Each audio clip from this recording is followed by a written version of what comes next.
From Mesa East Bowl here for the title matches of today's JBT event. Should be three really good ones here. Lots of good storylines. In front and center here in the scratch division, Chris May's taking on Josh Malloy. Neither bowler with the title, so someone's going to be bowling the Tournament of Champions in about 10 minutes time here. That's a first frame open hour from Mays, coming off a 280 game to get by Matt Garrett's 266 in the semifinals. To the left, it's the handicap finals. The only bowler with the title still bowling. That's Darren Fletcher. He's got 2 wins, taking on non-winner Mike McQuiston. Darren's got to beat Mike by 9 to tie, 10 to win, and he's going to start off in the hole with that 10-pin whiff there. To their right, the ladies are bowling the girls' scratch title match, as it's Rachel Berg taking on Madison Holman. They're deleting their practice, then they'll begin their frames over here. Brockton Scottford finished in 3rd for another top 4. He's on fire lately, and Maddie finished in 4th. Speaking of on fire, she's racking up finals left and right all over the tour. Rough start for Fletcher, 9 miss, and now a 4-9 to have to shoot at. Josh has been knocking on the door of JBT titles, has yet to break through. He started off with an early lead with his first frame strike, making 2 in a row. Yet another higher scoring event than the paper would say that it would lead to. Route 66 is a mid-level challenge pattern, but there's a lot of friction here on the surface, and that kind of led to an oily wall, as scores were pretty high throughout the day. Mays wants to recover early from that first and does. We're on twister pins. There's not many of those around the Southwest. A little bit different pin action. To me, favors the light hits over the high hits. We've seen lots of 4-9s today. A little harder to strip on that, but boy, do they scatter when you pin them thin. Oh, Messenger misses from McQuiston. He would have loved that to get an early lead. Chris, of course, looking to join his brother Hunter, little brother Hunter, as JBT champs. Hunter has all the titles, but Chris has all the 300s. He has a 300 on tour, his main event no less, and Hunter doesn't. Hunter didn't look good today. Well, his name wasn't announced. Yeah. That's unfortunate. Unfortunately, yes. Oh, Mike's going to have an unfortunate miss of that 10. That's right, this is where back 10 comes into play. Some title match jitters perhaps early on. His buddy Corbin says he's going to go back 10 now. Josh just gets that eye hit pull for 3 in a row. Mike, part of the GCU team, his fellow Antelopes cheering him on. DJ has somehow decided not to put the voice on camera. I don't know about this. Think about that, as Holman is just getting started over there. Boy, is she getting good fast in that position of kind of stuck in handicap, because that's where all her points were. But look out, scratch next year. Up and coming talent there. Mike, a big guy, but doesn't use a whole lot of the approach. Really small steps, and then just torques that ball down there and makes those pins dance. He seems desperate to do something here, but Josh likes it. Oh, and you see those high flush to high hits come and play. A ton of solid 9s today, as he's going to get some love from his fellow Lope, Josh, on that team as well. A lot of collegiate bowling in the Phoenix area. ASU, GCU, Ottawa, and Arizona Christian all field collegiate teams. There's Fletcher coming way high there and has a chance of 3 in a row to start the match. Not what he's looking for. Rachel won the girls event on Sunday in Kingman just a couple weeks ago, our last Arizona event. But let's see if Fletcher can make this split first. This will be, nope. For spin action at least. Doesn't get that. Mays up quickly in the 4th, working on a double. Oh, he does get the 4-7 to trip out. No doubt. Those are the dangerous hits on these pins, but he's able to carry it all. His semifinal match had a chance to be 280 to 279 against Garrett. Chris finishing first, shutting him out with 280. Garrett pockets 710 in the 11th, 266. Nice recovery from Darren. Finally gets that first mark out of the way with 10 and a 5th there. Chris, a 2-hander, great position at the foul line. when he's throwing it well like he is today. Look how well he poses that. And again, the pins talk. Tripping out the 4-pin back-to-back for 4 in a row, and he is right back in this match, all tied up.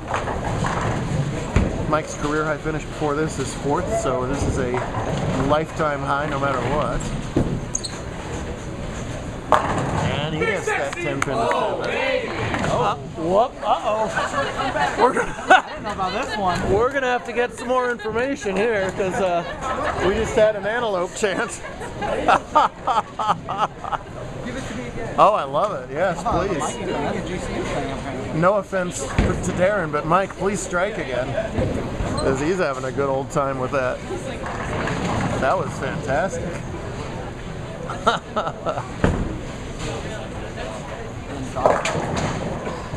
Rachel trips up everything. That's only the 2nd frame over there. Malloy working on a spare, all even 5th frame. He responds. Malloy not a titleist, but he's a veteran. He's been around this tour a long time. It was nice of him to reset because he couldn't help but laugh when McQuiston pulled that out, and he was able to reset and throw a pretty shot. Working on the double. Baby. Oh yeah. Oh, baby!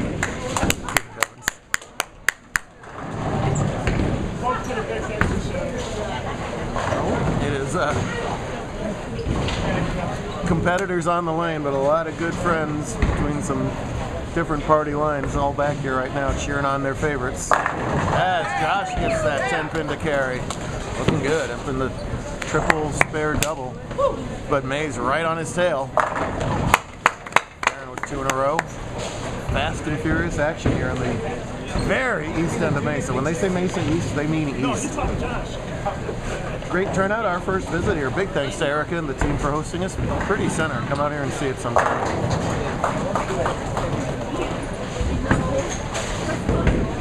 Form looks good and the pins react. Every time he had to strike to stay with Garrett in the last match, he did, and the same scenario developing here. Oh, no! Those, well, it twisted, but it didn't fall. Chris and Josh are not bowling like 2 non-champs at all, as they each could strike out for 279 this time. Holman working on a strike in her 3rd will get some unwanted pin action there. Means it's a makeable split into a toughie. This one a little tight, but it holds. Well, that's why the scores have been high. Route 66 is a high volume pattern in the middle, so they're able to create hold, but this center has a lot of friction, so they're also able to create hook. And when you have hold and hook, there's going to be some strikes. And certainly were today. We'll fix that tomorrow. Oh, how are you going to do that? Mwahahahaha. Can I get my 80 back or my 40 back? Nope, no refunds. So Josh is leading tomorrow? The big guy up in the 6th. Oh! When he trips everything out, and himself, not to mention. Wow. 6 on the deck. 4 in the 5th for a huge 4-bag. Well, I said I was worried about. Oh man. I said I was worried about twister pins carrying the high hits. I guess not, as Mays has tripped 2, Mike tripped everything, and Josh is tapping 10 pins out on half pocket hits. That's another reason why the scores were so high today. Look out! And again. Oh my goodness. Back, baby! Everything going everybody's way right now. My goodness. Trip 4s, slap 10s, an excited McQuiston. Will Josh get his trip? Oh man, that's the first time that Iraq hasn't tripped out. Fletcher going with that big hook. That's great when it hits there in the 1-3. But he's just not been able to fill the in-between frames, as everything that hasn't been a strike has been an open. Berg working on a strike. Unable to capitalize over there. They're a little bit lower scoring so far. Plenty of time for Josh. Don't make a mistake on the simple pinning. Great spare shooter, no problem with it. Contrasting styles between the very sort of throwback down the board straight game of Malloy versus the max power game of Maze. Works both ways. Josh Williams throws maybe the lowest rev rate in scratch, and he's on fire, winning a couple titles. I don't think it's a rev rate. It's negative. There's no rev rate at It's all. a backup. It's minus. Just as effective. He's winning all over the place on tour. Yeah, we are. It's a backup ball. That's not. Versus the max rev rate of people like Chris and his brother.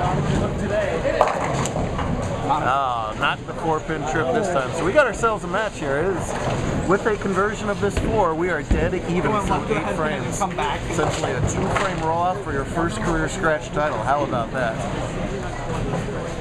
Meanwhile, all of Mesa East wondering what Mikey can pull off next. This is also Holman in the 4th.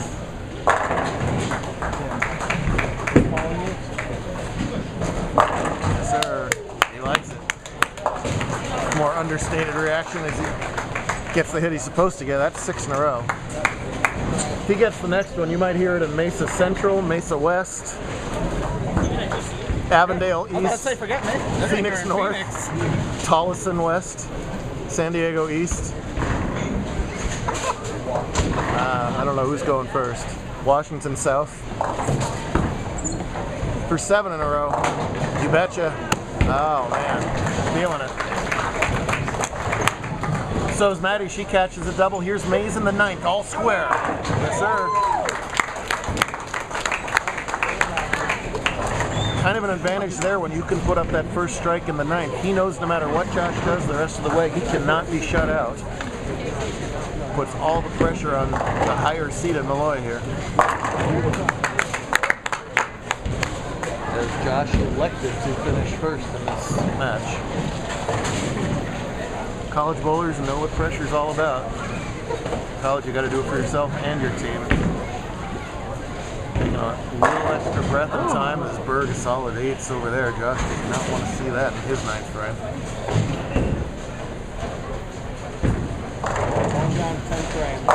Get that 10 pin out. Does not.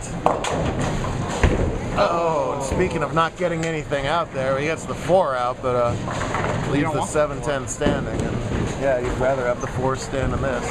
We've had some close calls at 7-10s today, and we've still not had one made on camera. Darren doesn't throw the ball very fast, but you never know. Tim helped with that 7-10 off the Greek church. Yes, yeah, we did have a conversion just during a Greek church. Matt almost made one at the end of this match. Darren doesn't, and Mike's got cruise control to title number 1 over there. Josh needs this spare to stay in the hunt for title number 1. Alright, spare in the 9th. Let's see, 197 through 8. This is Maze's scoreboard there with 198 through 8. Put that all-important strike working. And the little guy, Mikey McQuiston, has himself a victory lap.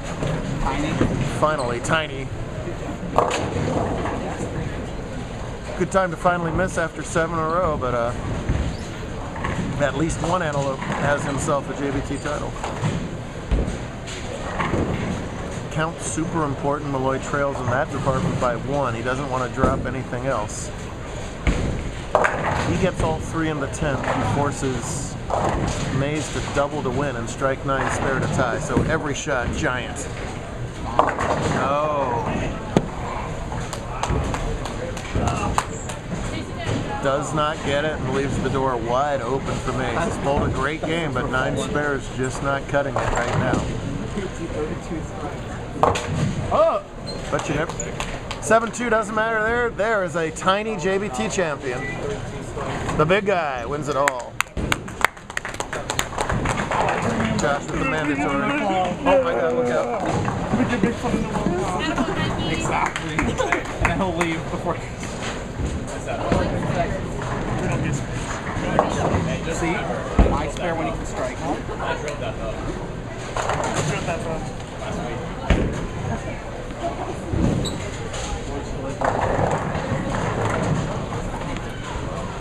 Josh is going to take a re-rack here and think about this fill balls. And he's well aware that he cannot sacrifice even another pin. If he strikes in this ball, Chris Mays needs 19 in the 10th to win. You just never know what a untested bowler is going to do.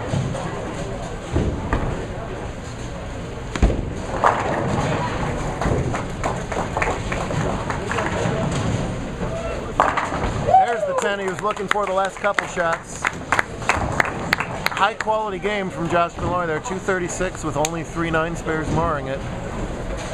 Whether it will be enough depends on the no thumb right paw. And Christopher Mays. 19 pins wins. Strike here wins it all.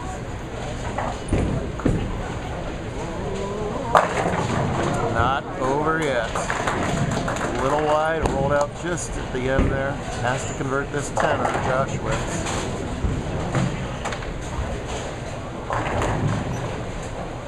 At this point, you made a zillion 10 pins in your life. Don't overthink it. Just do what you naturally do. Does not take any extra time. I like that.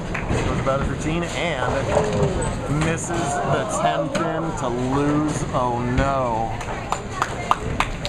Oh, said you never know what a first-time bowler's gonna do.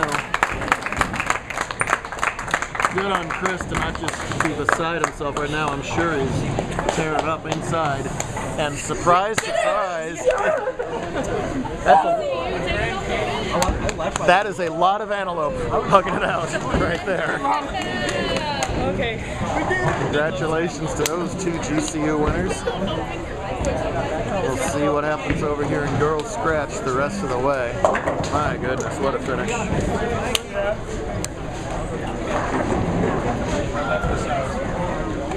May I squeeze by everybody there?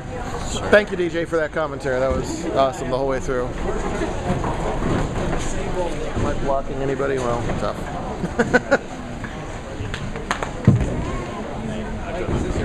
Yeah.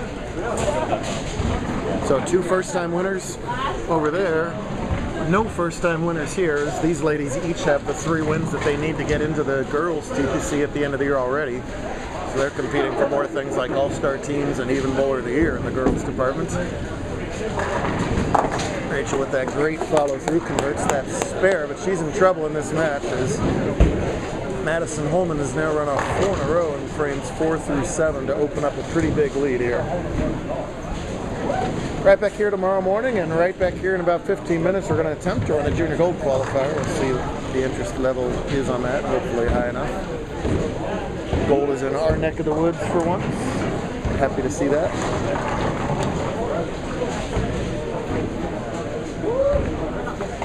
Rachel, a deliberate bowler, always does her pre-shot routine. That's a good tip for those youngsters. I don't know how often we see in title matches younger or less experienced bowlers race through it and they're down 50 before they know what hits them. Rachel might be down, but it'll never be because she didn't stick to her routine or throw her best shot. She's got room for 203 in this match. Holman pacing 217. So if Maddie can just fill frames, she will have yet another girls win. She is on fire on tour with not just the girls wins, but the regular events as well. She's top 4 in Arizona, Mojave, and SoCal in the last couple weeks. She's done all that since I've last been home. It's a true story. Poor Jeff. This is the end of a long roadie for me, so if I'm a little giddy, that's what's going on.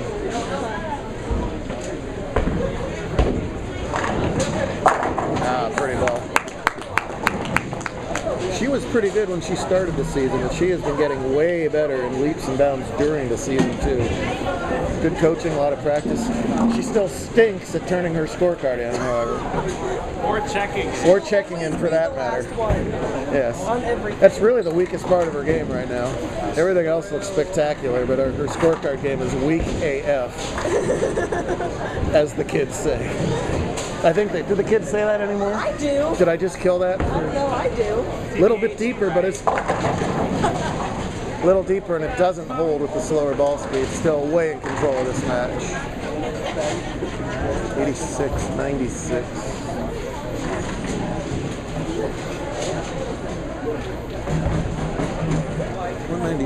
If she misses this and Rachel strikes out, she would still need to mark in the 10th. So not quite over yet.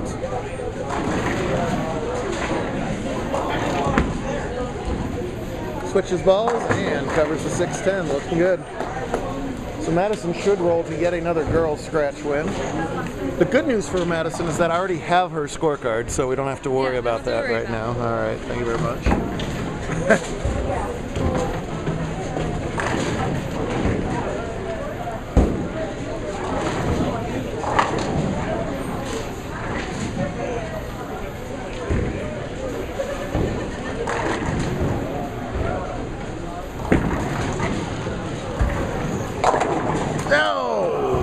stinking messenger. Fired over there, but missed the 10, and that's going to end it up. I might hit that. In this situation, that is what we call a bonus. There you go. I'm cool with that. Good, because that's my decision. No, I might hit that. That's all right.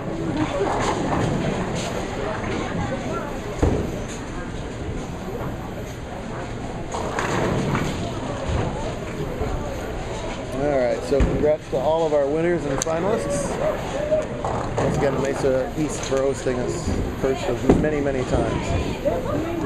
Wow, that was high quality to make the spare and miss the deadwood. Pretty good. Yes, it now becomes endless 10.